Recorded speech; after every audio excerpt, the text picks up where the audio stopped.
Welcome to Sarder TV. I'm Kelsey Hubbard, and I'll be talking with Suzanne Vickberg, author of Business Chemistry. Thank you so much for joining us today. Hi, thanks for having me. So tell us a little bit about your career journey and your work as a social personality psychologist. Actually my first job was as more of a health psychologist. I started studying how people adjust to illness and how they make health decisions. And I did that for a while and then sort of moved into program evaluation at Planned Parenthood, actually not far from here in New York. And I got really interested while I was there in organizational development and how organizations work and how they engage their employees. And so I moved from there to a little place called Great Place to Work Institute, which makes Fortune's list of the 100 best places to work. Oh. And then I was working there with lots of different organizations that were interested in how they could make their cultures better and build trust with their people. And Deloitte was one of those companies. They're often on that list, almost always, actually. And so I worked with them and then eventually moved over to Deloitte and had multiple roles there. But the last 5 or 6 years, I've been working on the Deloitte Greenhouse team. And what is your role doing that? So my role is to do research on business chemistry, which we'll talk obviously a lot more about. Yes, and books. Then I share it with our clients. So I'll work with teams to help them understand what's the makeup of their team, how it influences their work together. And then I have the opportunity to write about it, do blogs and books and articles, just to share it as broadly as possible. What inspired you to research the different facets of business chemistry? Well, so I'm inspired by the topic, and Deloitte sort of has separately inspired by the topic. They actually started studying business chemistry before I came on board. So they got really interested in it because they noticed that there were certain people, certain leaders in the organization that were just really naturals at building relationships with other people. And we had identified the relationships with clients as one of the key differentiators for our organization. And so we thought, well, how can we help other people become as good as these relationship naturals at building those relationships and really developing empathy for their clients and walking in their shoes and really being the person who gets the client better than anyone else. And so business chemistry was what we came up with to help our people initially really get to understand others. And then over time, it's expanded so that we share it externally, and our clients have been really interested in using it themselves. Yeah, it's so interesting because a lot of people, I think, would just assume that when they talk about chemistry, whether it's in everyday life or in business, it's just something that comes naturally, that you can't force it or make it happen. But this is an area where you've really learned that, in fact, by studying the way that people interact with their clients or different strategies that work, you can, at least if it's not natural, help it to come along and really make it so that it works for a varied group of people. Yeah, and we talk about it sort of.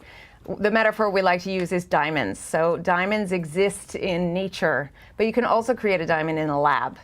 And so chemistry between people is similar. You know, sometimes it really is natural and it's just kind of there. Either a person has a lot of chemistry or they might have chemistry with a group or another individual. But if you really learn about the people you're working with and understand how you can flex your style a little bit, then you can really create it. So tell us a lot about the Business Chemistry Project at Deloitte. So we use that term just to sort of represent everything that we've done with business chemistry. But in the beginning stages, it was really about how do we develop a system, something that we can roll out across our organization and help people learn how to do this. So what we needed to do was find a way that we could teach people how to develop a hunch about somebody else's style so that they could then flex to that person.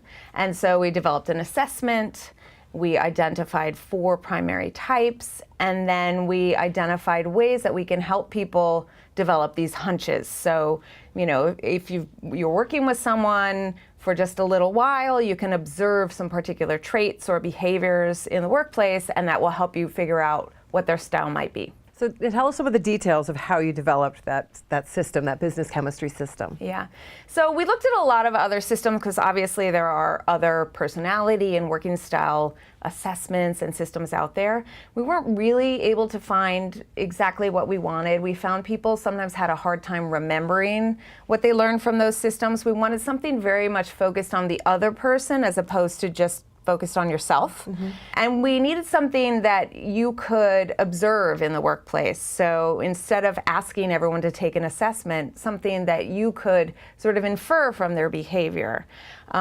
So we really thought of all of the kinds of interactions in the workplace that we thought were most important, like how you make decisions, how you communicate, how you interact with other people, and created assessment items for each of those, and we tested these with multiple different independent samples of professionals. And then we did an analysis to figure out which traits sort of clustered together. So if you picture like a universe of traits, we saw constellations that were clustering together, and these became our business chemistry types. So we found out, for example, that if you're really competitive, you're probably also pretty direct and very goal-focused. And so those are the traits associated with the driver business chemistry type. Okay, great. So we're going to take a look at sort of the art of the relationships as you look at it. And what inspired the impetus to sort of take that scientific view on the art of relationships? Again, it's something people sometimes think just comes together, but there's really science behind it. Yeah, and we use, the word science in various ways when it comes to business chemistry, but it's really about the fact that it's not only an art and it's not only natural. The science word is used to represent the fact that you can actually do this on purpose. There are strategies and actions you can take to actually develop that chemistry between people. And how do you create that? Well, it's really about understanding what the other person wants and needs and flexing your style to them. So most of us go around acting as if everybody wants what we want, and that's kind of the golden rule that most of us have learned. Treat other people the way you want to be treated. And so, I want what's best for you, so I'll do, what I think you want, whatever it is that I want. If I want really clear expectations and a lot of structure, then I'll do that for you. But if you're my opposite, that's actually not what you need. So it's more about understanding what do you want and need and how can I provide that for you. And so what perspective can we gain by observing someone's working style in terms of putting that in place? Yeah, we use working style because that's sort of something that's easy to identify and see in the workplace. We use it as sort of a window into what their perspective is. So if I see you doing certain behaviors in a workplace, I can identify what I think your working style or your business chemistry type is, and that will give me a clue as to what your perspective is likely to be on various topics, because it's sort of harder to ask somebody, right, what's your perspective on things? If you can sort of identify what people's behaviors are in the workplace, then you can have a clue to that. All right, so let's dive into some of the details. What are the different business chemistry types? You mentioned the driver before, right, determined, direct, yes, in a way. What else is there? So I'll just say a little more about driver, sure, first. So they're the ones who really value challenge. And so that means that they value tackling a tough challenge, but also challenging other people. They're very willing to do that. And they really generate momentum on teams. And so they're going to push for the goals. They're going to, be willing to experiment with things. They're going to be pretty direct. They're often very logical, very quantitative, very technical type of people. And they have an opposite, which is the integrator. And the integrator really values connection. And they're the ones who draw teams together. So they're going to be very relationship focused. They're empathic. They tend to feel the emotions of other people. They also really value consensus. So they want to get everybody on the same page, get everybody bought into a decision before they move forward. They tend to be a little non-confrontational. So whereas the driver wants to debate, the integrator tends to shy away from that a little bit. And then there's the pioneer. Pioneers value possibilities, and they're the ones who really bring energy and imagination to a team. So they're the big idea people. Okay. They tend to be spontaneous and outgoing, and always up for the next new thing. And their opposite is the guardian. And guardians are the ones that value stability, and they bring the order and the rigor to a team. So they're going to be detail focused, they're going to be methodical, they're going to focus on quality and how things are done. And can someone identify their own type? What kinds of things that they use to try to identify what type the person they are within the team? Yes, so you can certainly identify your own type, and on our blog, businesschemistryblog.com, there are lots of free resources, and you can see the traits there that are associated with each of the types. We have some interactive videos that people can use to go through and identify their types. Usually it's pretty easy once you take a look, either from the kind of description I just gave or maybe a little bit more detailed description that you can see on the blog or on the Deloitte.com website. If you look up business chemistry, you can see all this information and identify your type from that. And you mentioned some of the key characteristics of each group. What is really the way that they all interact, or what are the ways that certain ones work best together, or if you're opposite, how you can come together and bring those characteristics on a team? Yeah, so we usually find it easiest to work with the same type of person because you're sort of on the same page and you get each other, and a lot can go sort of unspoken. But then that means you often have similar strengths and similar weaknesses, so it doesn't usually make for the strongest partnership, although it's probably easiest. It's most difficult usually to work with your opposite, so drivers and integrators together, pioneers and guardians together. But that also can be a very strong partnership if you figure out how to work across it. So Kim Crisford, who's my co-author on the book, is a pioneer and I'm a guardian. So it became a very strong partnership for us, but we talk about it a lot. We talk about why my guardian, way of doing things sometimes drives her crazy and why her pioneer way drives me crazy. What are some of the traits shared between types? So maybe that's where you find common ground. So some of the types share traits. So you don't share traits with your opposite, but the other types will share traits. So for example, a driver will share some traits with guardians and some traits with pioneers. And these traits can be really helpful both in the way that we work together, because yes, you can now depend on like some things that you really will have in common and you'll have fewer differences to work across. It can also help when you're trying to figure out what someone's type is. If it's not very obvious, sometimes it's very obvious, sometimes it's not. And you can use these shared traits to sort of narrow it down to at least two types, and I could say, well, based on these traits, I think I'm working, with a driver or a guardian. And so then you'll have some idea how to interact with that person as opposed to if you just didn't know their type at all. And why was it so important to consider context when you're trying to figure out someone's type? So business chemistry is relative, and you can think of it sort of like height. You could say someone is tall, but we don't really know what that means unless you know who they're compared to. So if you're tall in a group of kindergartners, that means one thing. If you're tall in a group of basketball players, that means something else. You might say someone's tall for a woman or someone's tall for a sixth grader, right? That's all relative. And business chemistry is similar. So you're a pioneer compared to the typical professional or compared to this group of leaders that you're working with.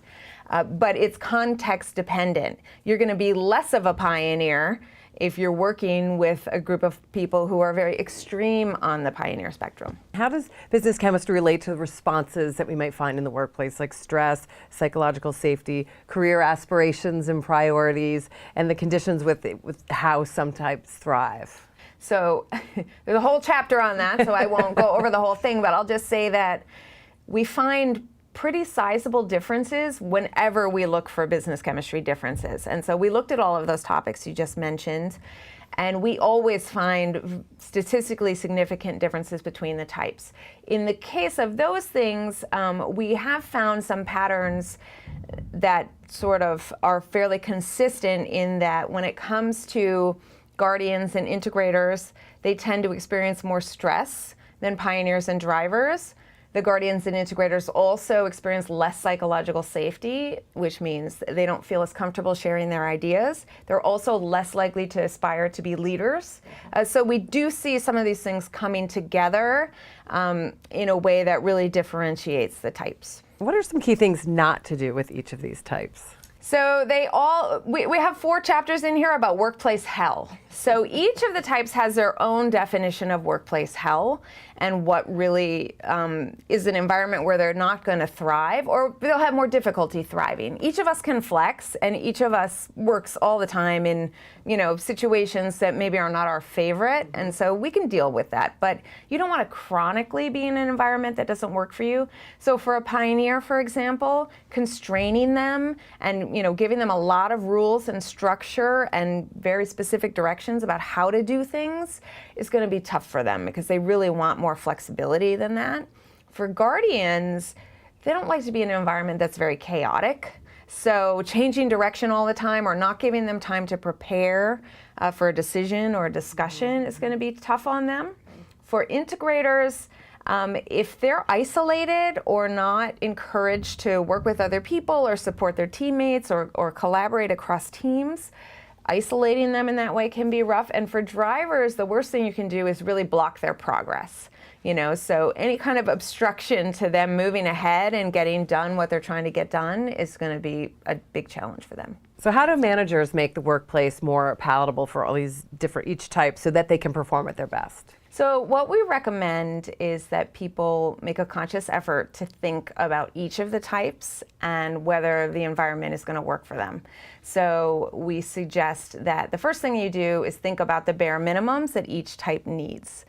And usually you can provide those all at the same time. So you can provide some level of flexibility for pioneers and some level of structure for guardians and meet both of their needs at the same time.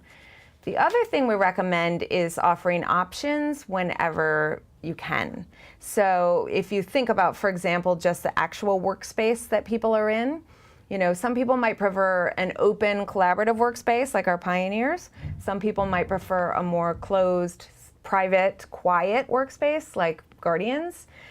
So having only one or the other means you're going to miss the mark with one of those types. If you have options for both, people can maybe move in and out and back and forth as they need to. You're going to hit the mark a lot more of the time. And how can individuals flex their own style in order to create a better relationship? So we recommend this in a couple of different ways. One, if I'm working one-on-one with you and I have decided that you're an integrator, and if I'm a guardian, which I am, then I know, that it'd be good for me to be a little more personal, to open up a little bit more with you, and to make sure that we work a little bit more collaboratively, even if what I really prefer is to do more of my work by myself. So I'm moving toward you. Hopefully you're moving toward me too. But even if you're not, and I move just a little bit, it can improve our relationship. We also, in the book, have in those chapters about hell, a section in each one about what you can do yourself if you're just in a work environment generally that's not a very good fit for you. Each of the types has certain things that they can do a little bit. For example, I'll just give one. I'm a guardian. And guardians tend to point out the errors or the impracticalities in other people's ideas because they see them before anyone else does. And that can be really valuable, but can make you not necessarily the most loved team member. So as a guardian, I can learn to do a couple of things. One is I can change the timing of when I give those critiques. Maybe not right away when the idea is just getting off the ground, but wait a moment, give people time to get creative and then find a time to do it. I can also change the tone. I don't have to say that sounds like a terrible idea and let me tell you 10 reasons why it won't work. I could use a technique like, for example, I wish, which is I like the vision of the future you're painting. I wish I understood how it fit in a little better with the other things we're doing. So each of the types has these kinds of things that they can do themselves to just sort of fit in better with a team or an environment if they're feeling like people don't really get them. So what is the best team composition when you bring it all together, and how do you create an environment where all types can thrive at the same time? So we think there's not a best team composition.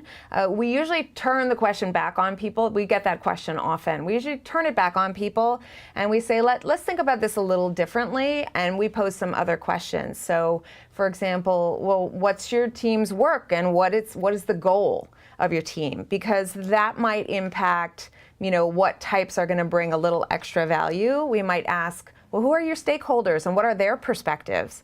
Maybe they need somebody with the same perspective so they have that easy communication. Maybe they need somebody with a totally different perspective because that's really what they're looking for. And so we frame it more as, think about the composition you do have and how can you make the best of it, as opposed to what's the best composition, because most people really don't have the luxury of sort of changing out their team members based on business chemistry type.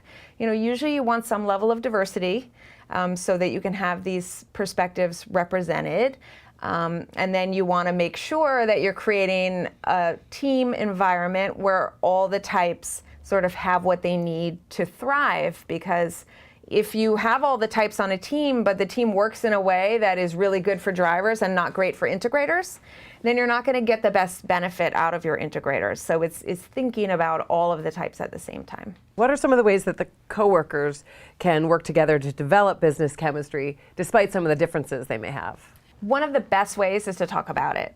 So, we love when we have a team where everybody knows about business chemistry at the same time, because if we can use the language, as Kim and I, my co-author, did when we were writing the book, we talked a lot about, when my Guardian was clashing with her Pioneer.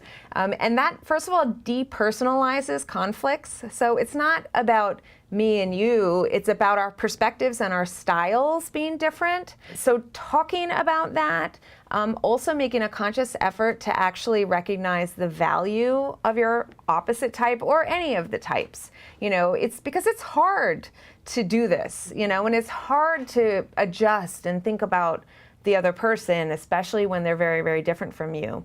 And people report that the type they least like working with is their opposite.